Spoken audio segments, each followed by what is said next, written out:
পাকিস্তানে উড়ে গেল একটা গোটা সেনা কনভয় এবং তাতে কত আহত কত মৃত আজকে সেই নিয়ে বিস্তারিত আসবো। এছাড়া মধ্যপ্রাচ্যে আরও ইন্টারেস্টিং জিনিস ঘটে চলেছে, সেটা নিয়ে আজ বিস্তারিত আসবো আপনাদের ভারত বার্তায়। নমস্কার, আমি সুকান্ত মুখার্জি, আপনারা দেখছেন ভারত বার্তা।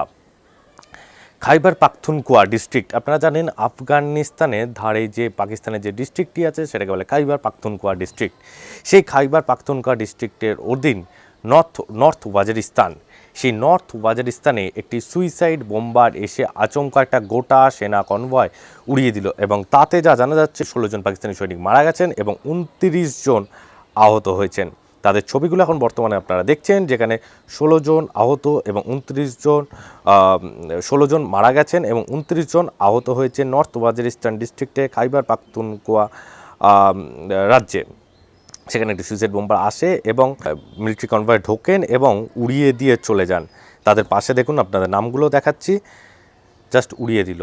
অর্থাৎ অপারেশন সিঁদুরের পর কিন্তু পাকিস্তানের ভেতর আরও যা যা অপারেশন চলছে তা তো আপনারা বুঝতেই পারছেন যে এখন অবধি কিন্তু অপারেশন থেমে থাকেনি। জানেন, কয়েকদিন আগে আমির হামজা এবং আননোন গানম্যানরা এসে উড়িয়ে দিয়ে চলে যায়।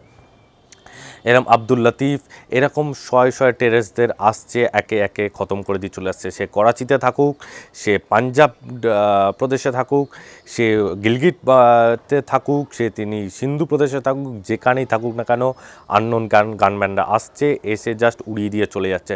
তারই আবার জলজান্ত উদাহরণ হচ্ছে 16 জন পাকিস্তানি সৈনিকের মৃত্যু এবং 29 জন আহত হয়েছেন। তাদের মধ্যে থেকে আরও হয়তো কিছুজন মারা যাবেন, এমন অবস্থা তাদের হয়ে উঠেছে। তারা বুঝতে পারছে যে এখন সন্ত্রাস দমনের ক্ষেত্রে তাদের এখন কতটা শক্তিশালী আরও হওয়া দরকার, কারণ তারা তো দিনের পর দিন নিজেরাই সন্ত্রাস পুষে এসেছিল।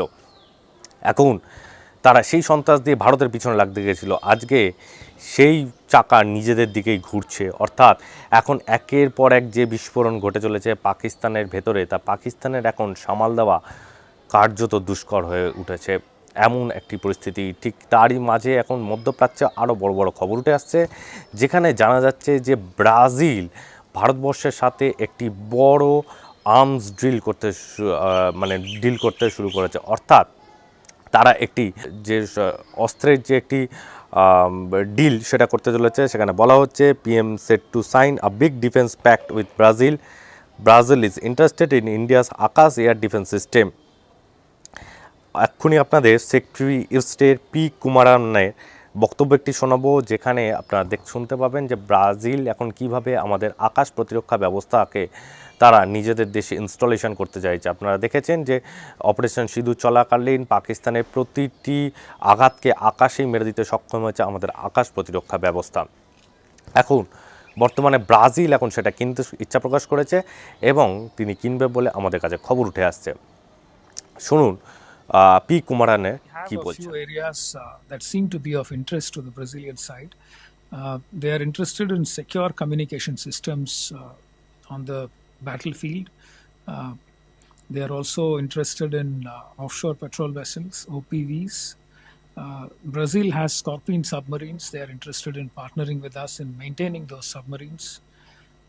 They also seem to be interested in the Akash air defense system and in coastal surveillance systems, Garuda artillery guns, and so on. আপনারা তো শুনলেন যে বিগ ডিফেন্স ডিল হতে চলেছে ব্রাজিল এবং ভারতবর্ষের মধ্যে। এতে কিন্তু ভারতবর্ষের অর্থনৈতিক পরিস্থিতি আরও ঘুরে দাঁড়াবে এবং এর ফলে ভারতবর্ষ আরও প্রতিরক্ষার দিক থেকে আরও বেশি স্ট্রং হবে যখন এই ইনভেস্টমেন্টগুলো ভারতবর্ষে ঢুকবে।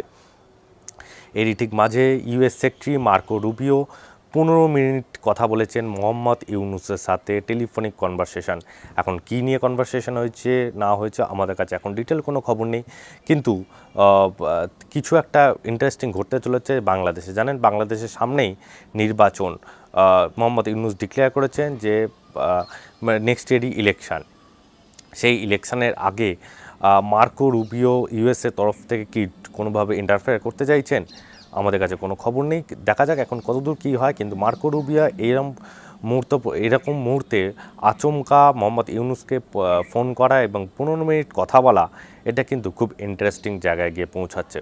এছাড়াও আরও বড় বড় খবর মধ্যপ্রাচ্যে উঠে আসছে আমাদের কাছে, যেগুলো আমরা খুব শীঘ্রই ভারত বার্তা নিয়ে আসছি। আপনারাও দেখতে থাকুন ভারত বার্তা।